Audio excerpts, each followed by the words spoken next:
So what's up mga katulig, ito nga pala yung tindahan ng nanay at tatay ko. Ito siya. Ayan. So may sarili ding wifi, piso wifi.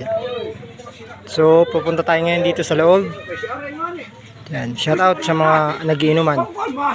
So, mga nagiinuman yan, yung tatay ko at saka nanay ko. Ito yung kapatid ni tatay, si Duda Marilyn. So, papasok na ngayon sa bahay. Ayan. Dito.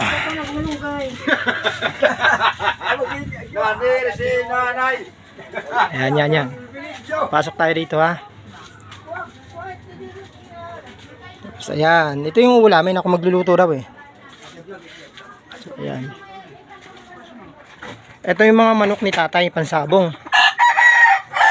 So mga katulig, baka akala nyo nagyayabang ako eh. Ito yung pansabong. Ayan yan, mga pansabong yan eh. May mga manok yan ng pansabong tatay ko. Ito. So ayan pa, may isa na. Dalawa yan. Bali tatlo, apat pala sila, apat. So ayan. Meron pang mga manok dito na naglilimlim. Ayan. Naglilimlim dalawa. So meron pang paano dito manok sa pansabong ayan. So bali alam yung mga pansabong ng tatay ko. At ito yung 5 nakakatayin lang. Katayin yan 5 piraso.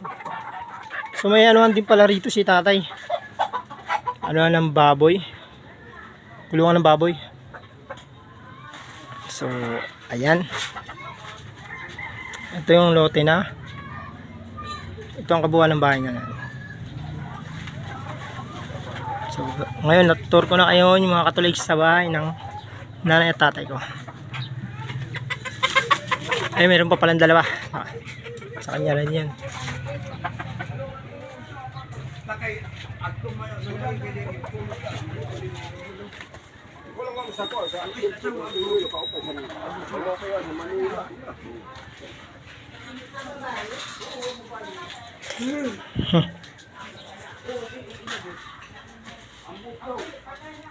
Ayan, punta tayo dito sa loob.